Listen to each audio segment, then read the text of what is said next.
నమస్కారం అండి. నా పేరు డాక్టర్ చలపతి అండి. నేను గ్యాస్ట్రోఎంట్రాలజిస్ట్ కిమ్స్ ఐకాన్ హాస్పిటల్ విశాఖపట్నంలో పనిచేస్తున్నాను. ఇవాళ నేను మీ ముందుకి ఒక ఇంపార్టెంట్ టాపిక్ మాట్లాడడానికి వచ్చానండి. అది వచ్చేసి కాలేయము, లివర్ సంబంధించిన ప్రాబ్లమ్స్.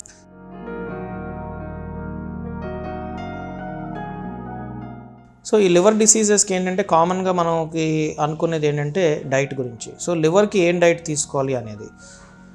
అయితే స్పెసిఫిక్గా లివర్కి డైట్ అంటూ ఏముండదు. బట్ ఫ్యాటీ లివర్ ఉందనుకోండి, కామన్గా ఏంటంటే ఊబకాయం అంటే అధిక బరువు ఒబెసిటీ ఉన్న వాళ్ళకి ఫ్యాటీ లివర్ వచ్చే అవకాశం ఉంటుంది. సో ఇలాంటి వాళ్ళందరూ కూడా జంక్ ఫుడ్స్ కానీ స్వీట్ ఫుడ్స్ కానీ లేదంటే ఎక్కువగా కార్బోహైడ్రేట్స్ ఉండే స్టఫ్ అంటే వైట్ బ్రెడ్ కానీ మైదా కానీ లేదంటే ప్రాసెస్డ్ ఫుడ్ కానీ ఇలాంటి ఫుడ్స్ అన్నీ అవాయిడ్ చేస్తే కనుక, కూల్ డ్రింక్స్ కానీ ఇలాంటివన్నీ అవాయిడ్ చేస్తే కనుక ఫ్యాటీ లివర్ని అరికట్టవచ్చు.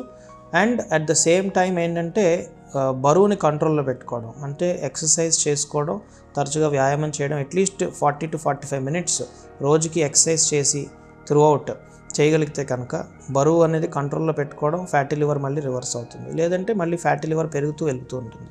అయితే ఫ్యాటీ లివర్లో ఇక్కడ మనం ఇంకోటి చెప్పుకోవాల్సింది ఏంటంటే డయాబెటీస్ గురించి.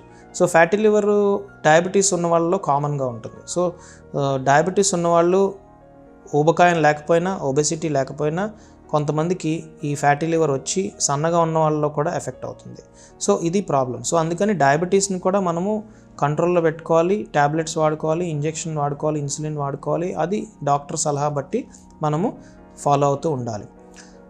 సో అలాగే మనం అరికట్టగలిగింది ఏంటంటే ఆల్కహాల్. సో ఇప్పుడు పేషెంట్స్ ఎవరైనా ఆల్కహాలిక్స్ వచ్చారనుకోండి, వాళ్ళకి జాండిస్ వస్తుంది లేదంటే సిరోసిస్ స్టేజ్లోకి వెళ్ళిపోయింది అనుకోండి.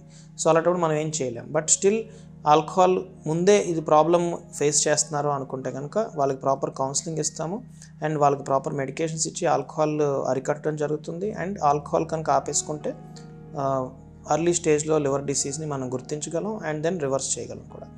అయితే ఇందాక చెప్పినట్టుగా ఇంకో కారణం ఏంటంటే hepatitis viruses. So hepatitis viruses గురించి మనం బ్లడ్ టెస్ట్ చేస్తే కానీ తెలియదు.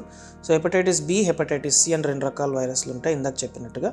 ఈ రెండింటికి ఏంటంటే బ్లడ్ టెస్ట్ వలన మనం నిర్ధారించుకోగలం వైరస్ ఎంత మోతాదులో ఉంది, ఎంత లోడ్లో ఉంది మనకు తెలుస్తుంది. సో దానివలన మనం హెపటైటిస్ బి కానీ హెపటైటిస్ సి కానీ అది ఉన్న స్టేజ్ బట్టి, రకం బట్టి మనం దానికి మెడిసిన్స్ ఇస్తాము అండ్ దాని ద్వారా లివర్ డిసీజ్ని మనం ప్రివెంట్ చేయగలము. Thank you.